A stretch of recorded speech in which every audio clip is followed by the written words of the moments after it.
What's the meaning of Chester?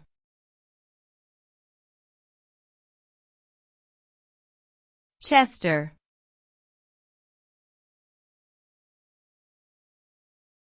Chester.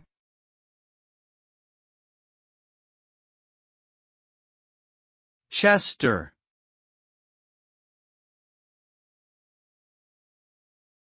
Chester.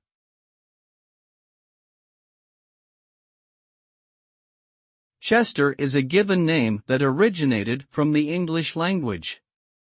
Its meaning is fortress or walled town.